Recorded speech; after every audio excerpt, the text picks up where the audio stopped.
Welcome to a segment we've amusingly titled Man United's Window Pain. I think Eminem's got a lot to answer for in regards to that. Anyway, Man United have spent in excess of 100 million, well in excess of 100 million this summer. The big question is, though, with no Champions League guaranteed as a result of it, is it money well spent? Andy, should we start with you on that?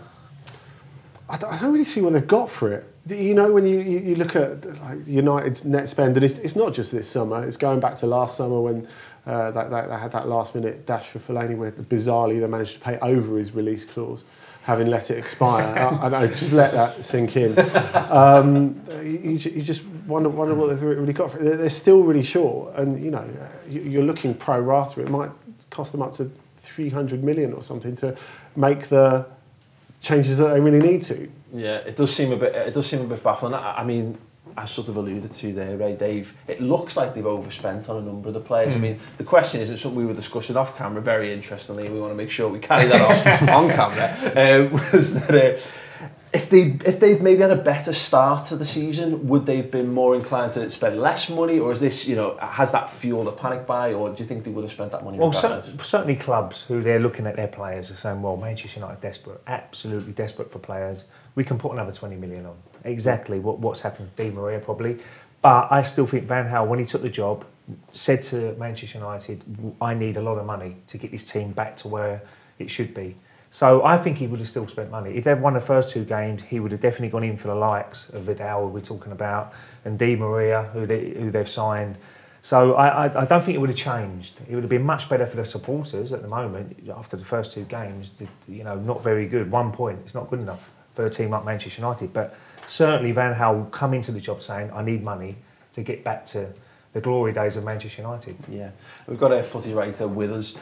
It looks like Vidal could be making his way to Old Trafford as well. What do you think? Is that another potentially inflated fee? Is it the kind of player they should be buying? Andy made a point earlier, it was that, you know, they wouldn't have maybe moved for him quite as drastically earlier on in the summer because of his fitness issues. Yeah, 100%. He is a quality player, but Juventus know, let's put some more money on him, you know, and then all of a sudden Man United are paying an overinflated fee again, and now they've spent 150 million or 140 million, and it's a lot of money, and with no guarantee of Champions League football, they've got to start looking at financial fair play as well, potentially, if they're not getting rid of players like Danny Welbeck and Kagawa for decent sums of money. So Vidal could be a panic buy, but would also be a really solid player that Manchester United need. So it works.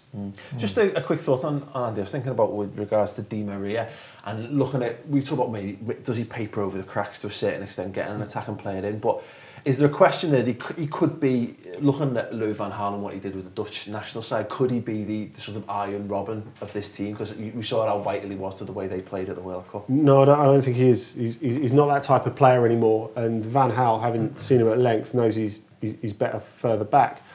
Theoretically, do you think he'll play more centrally rather than? Yeah, I think that's the thing. Like having Vidal next to him, having a fit Vidal next to him would be vital. And Vidal, I think, beyond Di Maria, is a game changer if he's fully in nick.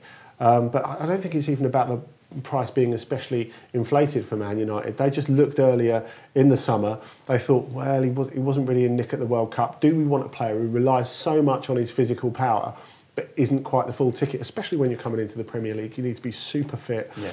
And it's an enormous gamble. From Serie A as well, of course, there is a massive step up in physicality. A little, I think it's fair to say. If you don't agree, it's always, no, Paul, I don't agree with that point at all. It's always a bit of a shock to the system. The Premier League physically is that little step up.